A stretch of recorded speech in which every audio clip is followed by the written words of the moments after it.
Hello, everyone, and welcome to the second episode this week of Dojo Live. My name is Kim Lantis, and it's my pleasure to be hosting today, along with America Guerrero. Hi, America.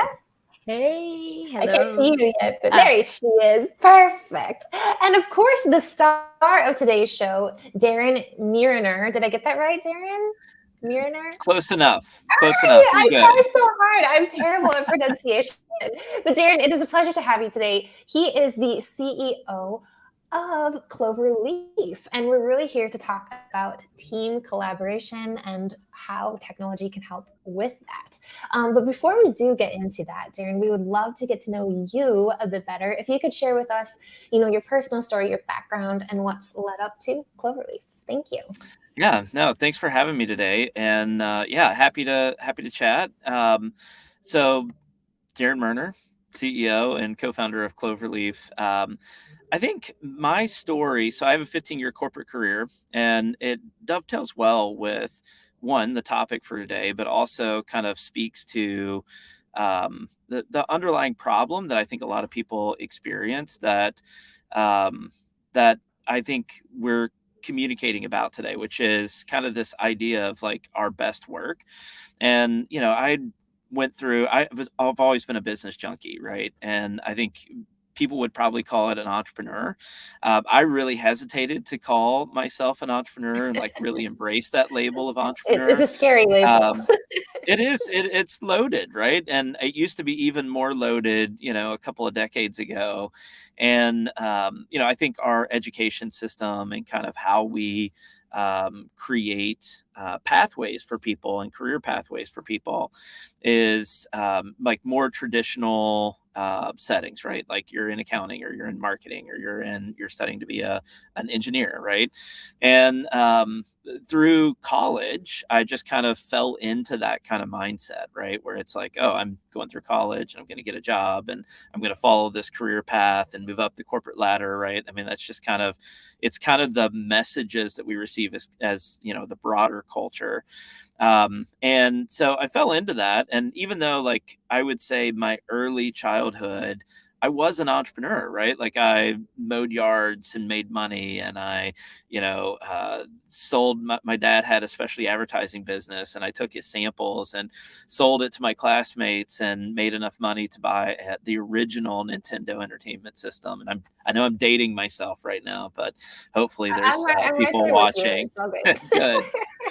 And so I was an entrepreneur, but I, at some point I kind of got off track and just kind of followed the traditional kind of cultural model around, hey, I need to fall into a career path. And so left college, started a great career at Arthur Andersen, which is a big, at the time was a big 5 accounting firm, has since been consolidated into to the big 4, and spent 15 years in a corporate context. And I would say I had a successful corporate career, but I would always have these side projects that I would work on, right? My wife and I started a business 15 years ago, and then I would started a local media business. And then, I just got bored with it and handed it off to somebody else. And so I had these endeavors that I was doing on the side. And over time, I got to a point where I was like, oh, I'm actually living this kind of like duplicitous life where I have this thing that I'm doing to earn income,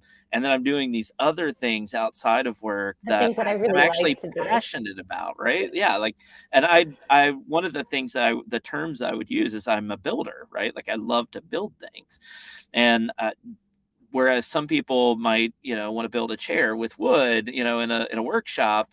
The thing that I enjoy building are businesses. And so like at some point I was like, oh, I actually am an entrepreneur, right? Like I need to just embrace that label and use the 15 years of experience I had in corporate to really define what the next stage of life and what it was that I wanted to build at this next stage of life. Yeah, and that's 15, kind of the 15 entree. years is nothing to bat your eye at, for sure. No, not at all. And I mean, when you start marking things in life by decades, you're like, oh no, that's meaningful, right? It wasn't just a year, or it wasn't just a couple years. It's like, no, these are decades. So for sure. And I think that was really kind of my entree into building Cloverleaf, taking Yes. those lessons and my own personal experience to build Cloverleaf. So I think the whole idea behind Cloverleaf is to make corporate life better. Like, what is Cloverleaf exactly, and what's the problem you're solving? Yeah, so our mission is to unleash people to do their best work, right? And that concept of best work is really kind of a bit of a maybe a newer concept for some people, because I think oftentimes when you think of work, you're just like, oh no, it's like I'm earning a paycheck, or it's the thing that I'm trying to build for retirement, right? And the reality is, like, you spend 60% of your waking life in a work context, right? Maybe not in a physical office anymore, but definitely, on Zoom screens or behind a screen, pounding out lines of code or whatever the case may be. And that should be enjoyable, right? If we're spending 60% of our waking lives, then we should try to align the things that give us energy with the work that we're doing, so that it's not just, hey, I'm doing this and this is a necessary evil that I'm doing on the side so that I can do these other things and live my life outside of that. And so for Cloverleaf, the way we've attacked that and how we unleash people to do their best work is by creating an automated coaching solution that integrates with the tools that employees use every day. And the focus is on team. So part of what we think is doing your best work is doing it with other people. And that people component, right, and knowledge work, and I think more and more knowledge work is the predominant nature of what we're doing. It really requires that we, collaborate and we work through other people to get our work done. And so that is another way that we can, do our best work, is through other people. So that's Yeah. Cloverleaf as a solution. I think it's a really valid point because, a large portion of our work is what we do, but another very large portion of that is who we do it with. And if you're not in love with both of those, I think it makes work really, really hard, right? Yeah, for sure. I mean, just to underscore that too, Kim, like, one of the things that, Gallup does a giant workplace survey every year, and it's focused on measuring engagement across the U.S. workforce, but they also do an international version of that study as well. And one of the things that it demonstrates is the biggest drivers of disengagement or engagement, if you're thinking about it from a positive angle, is interaction with others, right? Like your relationship with your boss, your relationship with your peers, right? It's this interpersonal dynamic. And there's not a lot of solutions in the market, especially from a technology standpoint, that are scalable, that really speak to how we engage with each other. And I think we felt like there's white space in the market that we could step in and fill. The best place. Awesome. So thank you for that great introduction to yourself, to Cloverleaf. I think you really answered a lot of the topic that you've chosen today, but let's get to it. The topic as chosen by Darrin is what, America? How you can do your best work. Is there a best work that we are each designed for, and how do we find it? You already explained the reason why this is important. You already shared your experience. So why could you share with us why is it relevant for today's show? Yeah, I mean, I think everyone experiences this in one way or the other. One of the unique things, and I wrote a blog post about this recently, because I was noticing a trend in the people that we hired. Part of the reason why I think we've hired so many people that are second or third careers is because the message really resonates with people who have experienced, like a good example is someone in our customer success team who spent 10 years in construction accounting, right? Like that's a long time to spend in construction accounting, to realize that, like, hey, customer success in a HR context is actually way more of a stronger fit with my strengths, my skill sets, my experiences, what engages me and makes me feel alive to come into work every day. And so I think we all have a story like that. Some smaller, some larger than others, but I think the thing for us that really motivates us, one, is our own personal stories, but also just knowing that we can kind of help maybe short circuit some of that wandering through a career path that might feel dead, or in a culture or with a team of people that maybe aren't bringing that same level of energy and excitement to the work that you're doing every day. I do have a quick question. You mentioned, second or third career. And by that, I want to clarify. When you say second or third career, this is not my second or third, long-term professional job. It's a different, working in an absolute different space.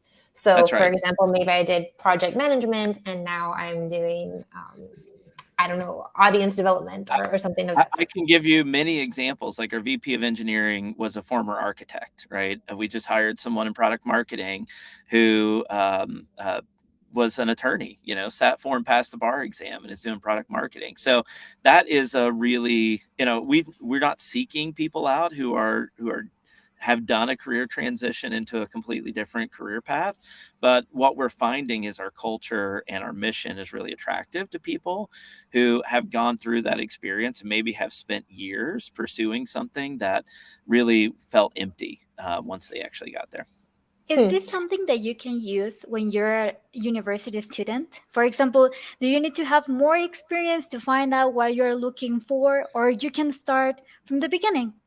So does the real world need to beat you up a bit before you can discover this, or can you get through it unscathed? Exactly.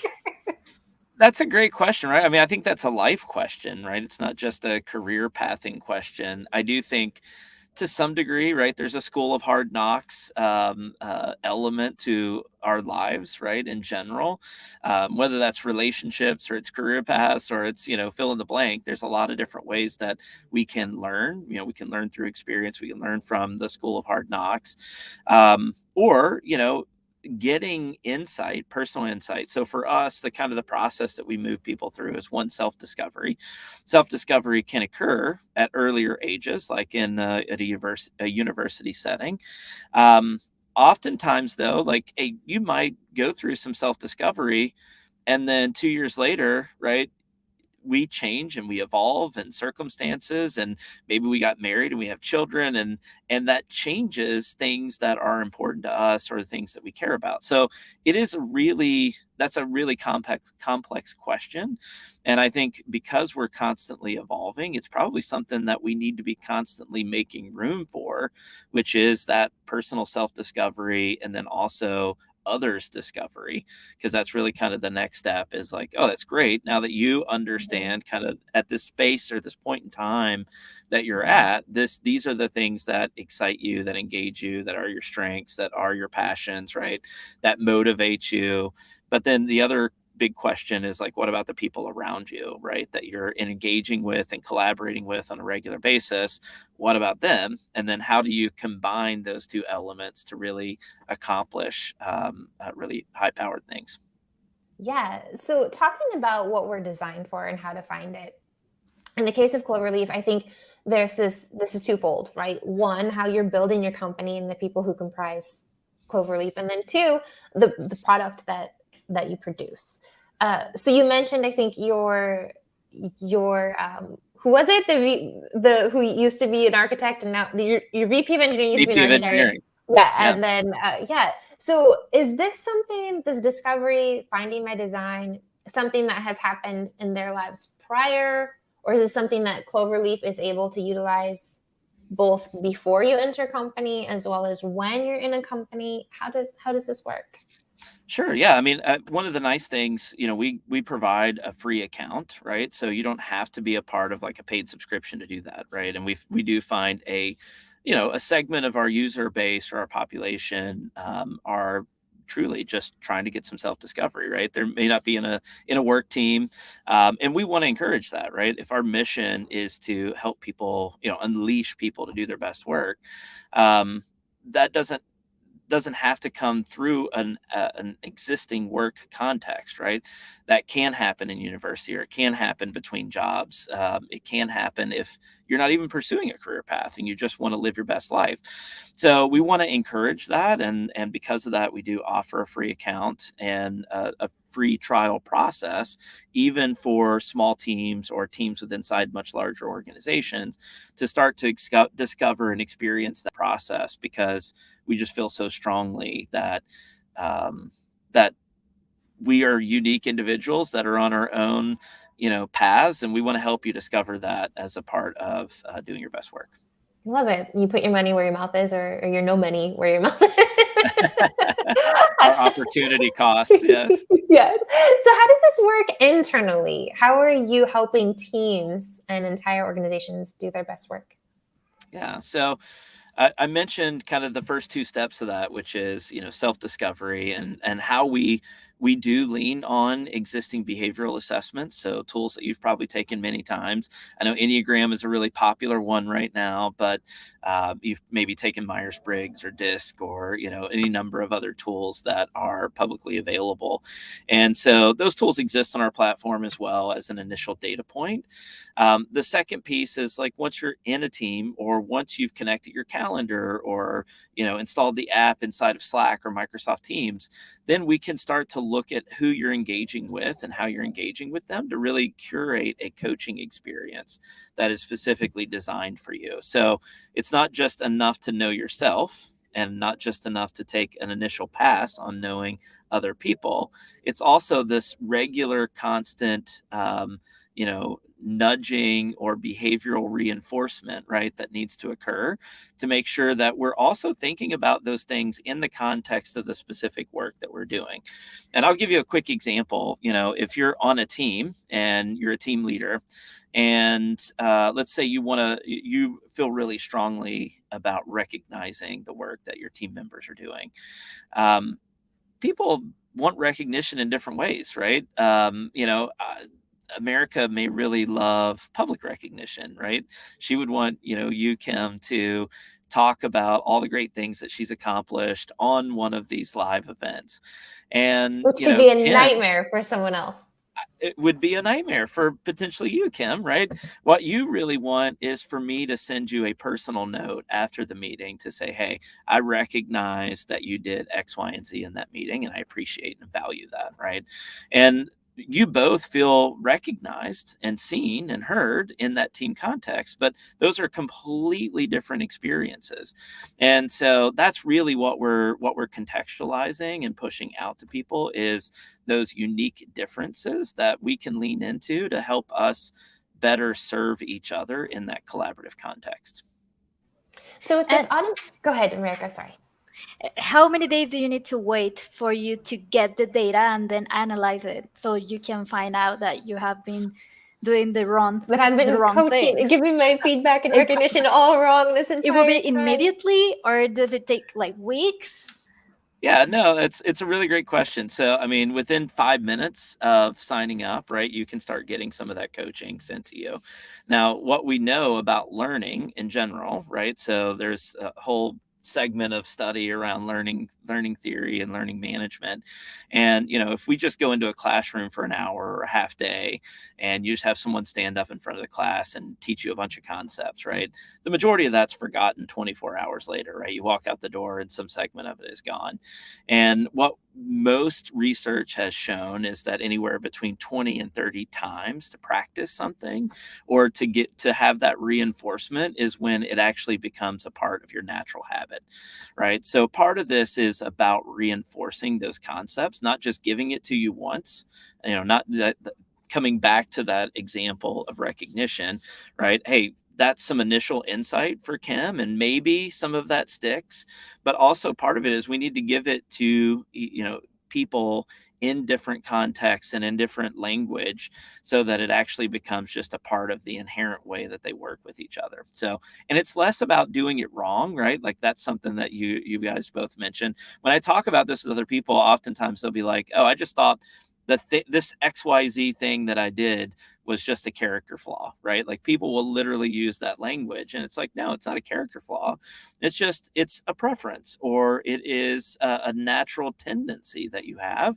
Doesn't mean that it's wrong, right? Like my wife never shuts the cabinet doors in the kitchen, and it drives me crazy. But like, I'm not saying, hey, that's a character flaw for you, right? She's moved on to the next thing. It's not something that impacts kind of how she works. So I choose to say that that's not a character flaw, but it's just a natural way that she works. That's really beautiful. So, in terms of your technology, it sounds to me like there must be some types of, I don't know if it's machine learning, natural language processing elements that are going on. You're able to analyze my preferences as well as, let's say, America's preferences as my teammate, and analyze all these data points and provide me with suggestions. Does this come in the form of pings? I mean, you mentioned, reaching people where they're already working and where they're at. Like, give me some real life ideas of how this might play out with us as teammates. Yeah, I mean, I would hesitate to say AI, right? I mean, I feel like that's an overused term. I think a lot of people are using AI in marketing, and they are vastly overselling the artificial intelligence element of it. One of the really important things, so that coaching that I mentioned that gets pushed to you inside those tools, think of them as tweets, right? 140 to 280 characters, right? It needs to be bite sized, easily digestible. It's always positive and action oriented. And the focus of that content is there's a feedback loop. We ask you, hey, was this coaching helpful for you in this context, right? How did it impact your relationship or your interactions with those other people? And that feedback loop helps us determine what's the next best piece of coaching content to send you. So part of it is the behavioral data. Part of it is who are you in teams with, and who are you interacting with? Who are you having calendar appointments with, or who are you in teams or channels with inside of Slack or Microsoft Teams? And then the other piece is that feedback loop. So the three components together allow us to really hone in on the right best coaching for you in the context of the people that you're interacting with. Based off of their preferences. All three of those components, right? So the behavioral data, the feedback loop, and these data points that we have on who you're interacting with. Fascinating. Very, very fascinating. America, were you going to say something? You're on mute. It looks like you're about to talk right now. No. I was like, wow. And I was just thinking that, for example, for me, working with Kim, English is not my native language. And sometimes I feel a little bit uncomfortable when I want to express an idea. So I guess that with this coaching tool, there is going to be like feedback for me to be more confident and don't be afraid of using words. Or I'm just trying to imagine how it looks like with us. Yeah, well, and the cultural differences is a really good question to bring up, right? Because when you're working cross-culturally, there are some which is things different than Myers inherently, right? absolutely, it's not right? just me who I am as a person, but we're completely impacted by elements around us that we're not even aware of. That's right. And I think those cultural differences kind of feed into that, right? Like language differences or language barriers. People could perceive you, America, in that context as being a little bit more shy or reserved, when the reality is, when you're taking a self-assessment, a behavioral self-assessment, you're indicating, hey, no, that isn't actually who I am. But in fact, I'm bold and but this language barrier, this cultural difference might be something that is making me behave or look like I'm behaving differently in this context. And so that's some of the stuff that we work through, right? Both with the self-assessment and, again, more importantly, that feedback loop that we're getting from other people when they're rating that content, that coaching content about you. So there is an element in there that allows you to kind of work across those cultural differences, or even language differences as well, because we're highlighting these areas or these misconceptions that people might have that actually could be based on just cultural differences, right? Not even something, they're applying their past experiences to this current relationship, and in reality, they shouldn't be. Very, very amazing and increasingly complex. It's always complex, I think, when we need to kind of find this merging of, social sciences along with, computer science and Technology. it's Yeah. technology. It's absolutely fascinating. With that goes the question. Ironically, I think a lot of tech companies aren't actually utilizing their own tech. Is Cloverleaf using Cloverleaf? Yeah, absolutely. So, I mean, the interesting thing is we always have to strip our data. If when we're looking at engagement data and we're making decisions about the product, we always have to strip our data out because we're truly an outlier in that experience, right? Like our read rates, our engagement rates, our stuff is just far and away higher than what we're seeing. So, truly, we are using it, and that's part of the reason why we strip it out of the data. But we embed it in all areas of our people practices, right? Everything from onboarding, and Cloverleaf can be valuable in the onboarding experience as well. So, like getting a faster, deeper understanding of the behavioral differences, right, is a really good way to expedite social onboarding. Everything through to performance reviews or performance conversations or one-on-ones, right? Being able to serve that stuff up, that coaching content up that is relevant to those, lightweight performance conversations.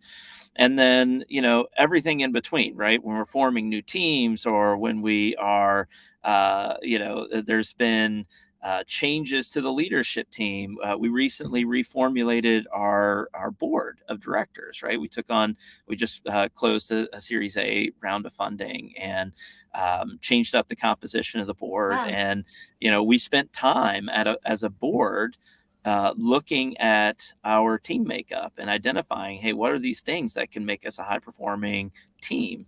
And oftentimes boards don't even think of themselves as teams, right? So those are just some of the ways or some of the examples that we use it internally. But partially, some of that stuff is informed by what we're seeing other people, how they're engaging with the product.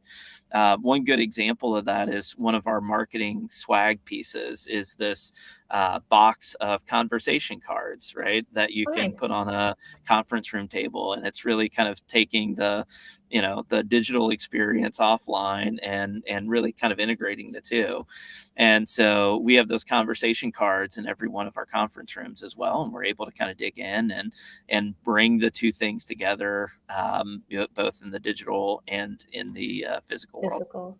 Nice. Well, first of all, congratulations on that Series A. That's really Thanks. big. And then, I mean, I think your vast utilization of your own tooling makes you better. And I think it makes your product better, right? It's like, talk about what better UI UX research could we possibly be doing? That's right. That's right. No, it seems, go ahead, America. Yeah, we have a question from our audience. His name is Antonio Suna, and he says, just started the trial, loving the UX. Do you think it will, yeah, great. Do you think it will work as good for teams outside of the US due to different work and personal cultures? How does it work? Yeah, so great question. And, we're continuing to build out our internationalization. So about 20% of our user base is outside of North America. So we do have users, we serve a lot of large global organizations and, they find value in, again, helping, cut through some of the cultural differences or the intercultural, possibility for conflict or misunderstandings. And so 20% of our user base is outside North America, and we expect that percentage to grow over time. And part of that for us is extending, language translations and creating a better internationalized product. So definitely not just an English focused, North American focused product experience. Awesome. So, Darrin, we're actually now at the final minute, 2 minutes of our show today, if you can believe it or not. Time flies when you are having fun. It goes fast. So, yeah, I guess my question for you is your entrepreneurship going all the way from mowing lawns to Cloverleaf. What would you say is your biggest advice to those who want to go down the entrepreneurial path of what you really should do? And then the advice of I did this and it didn't work out. Do not do this. I mean, I think one of the biggest things is just take a step, right? I mean, I think so many people are kind of held back, their own fears or their own perceptions of their ability to build something amazing. And, it's one step at a time. Even though you may have this really big vision, step back and say, what's the thing that I can do today? Because you can't get there in one step. You got to be comfortable making small incremental progress towards that much bigger goal. And so we try to build in some natural places where we can stop and reflect and look at the progress that we've made, because if you're always just future focused and future looking, you really kind of miss part of the experience of building something great. And so we really have to work hard. Sometimes it's like pushing against ourselves a little bit to make sure that we make time to stop and reflect and say, hey, where have we been? And also, if we need to course correct things, right? That's an important thing. But I think for most people wanting to take a step towards entrepreneurship, the first step is the most important step, right? Because you just have to move in a direction. And I think that's one of the biggest things that hold people back from really doing something incredible on their own. Oh, really good advice. And I think that kind of goes in line with your not to do, right? Maybe don't go, but don't go too quickly. Yeah. And I think don't hold too closely to what that end result looks like. I always tell people that we didn't set out to create an automated coaching platform that integrates with the tools that employees use every day. We set out to bring some, I would say, exposure to a layer of how work gets done, right? That interpersonal. We didn't necessarily have this vision of an automated coaching platform. We evolved to that, and I think it was a lot of those incremental points where we stopped and reflected and said, okay, where is the market for this, and how do we connect it to ways that people are spending money on existing solutions, and how do we adjust and adapt the product in a way that our users are telling us they're using it or want to use it. So yeah, not to just be another thing making noise, but something that will actually get used, which I think is really important and extremely challenging, for sure. absolutely. Well, thank you so much, Darrin, for your time with us here on Dojo Live. I wish you nothing but success, and as well as your Clover Leaf team. Hang on just a minute as we go off air. But before we do, we would like to introduce tomorrow's show, which is Turning creativity into marketing fuel. Fuel. Fuel. Yeah, fuel. This conversation, we're going to have it with Lindsay Tejepkima. I think that I pronounced it correctly this time. I can't even say Murriner. So well, she is the CEO and co-founder at Casted. This show is going to be tomorrow at 12 p.m. Pacific. yes, thank you. Thank you again, Darrin, and everyone. We'll see you tomorrow. Thank you. Have a great rest of your day.